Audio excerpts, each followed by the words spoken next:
Hi there, my name is Alexandra Ulyanova, and I've chosen to speak on an initiative being successfully implemented in Germany and the one that can be introduced in Russia as well.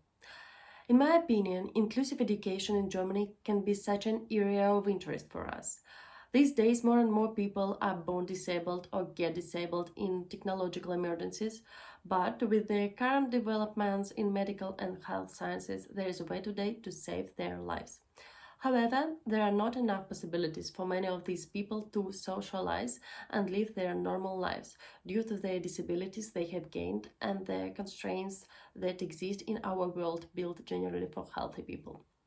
Speaking about disabled children or children requiring a special educational approach, society is certain now that the best way for them is socialize is not to be separated from their equals in age during their school years.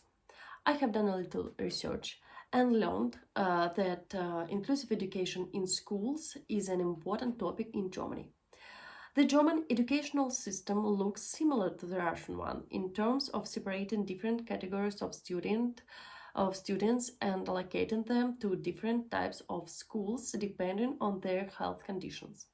The categories of disabilities include hearing and visual impairments, speech and language impairments, intellectual and physical disability, learning disability, chronic illness, challenge and behavior. Despite this fact, and since the German ratification of the United Nations Convention on the Rights of Persons with Disabilities in 2009, there have been strong efforts made to include students with special educational needs in the mainstream educational system. Consequently, the number of such students included in mainstream classrooms is rising steadily. There are many examples and model projects of how to do it efficiently. One of them is a project implemented in the city of Oldenburg.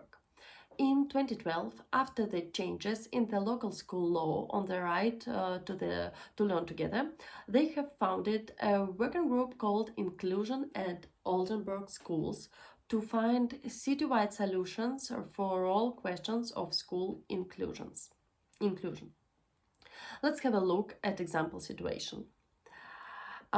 The young people with special needs for intellectual development are taught at Helene Lange School, inclusively up to the 10th grade.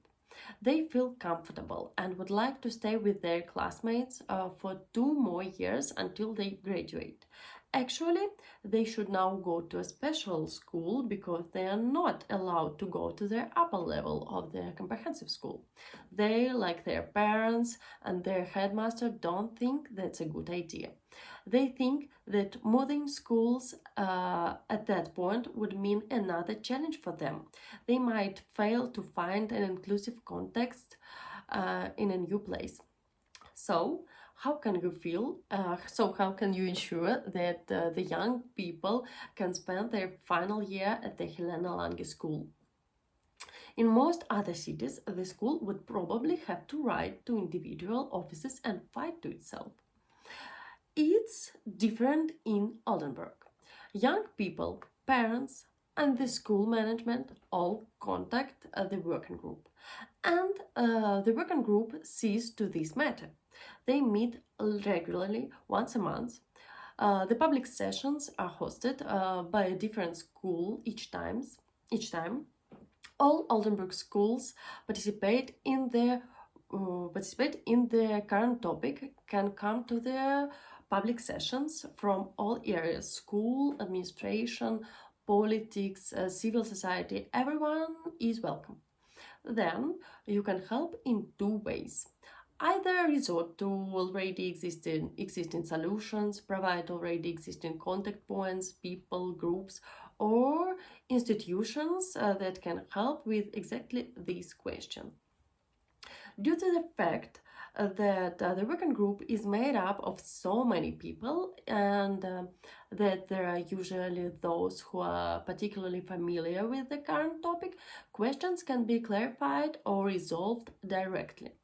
Or If there are still no approaches or contact persons or even solutions at this point, a sub-working group is formed which continues to work on such an issue.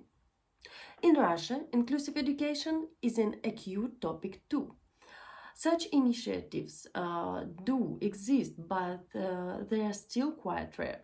I'm sure we should study the best inclusion practices existing in Germany, learn from each other's experience, and definitely we can find things worth implementing in Russia.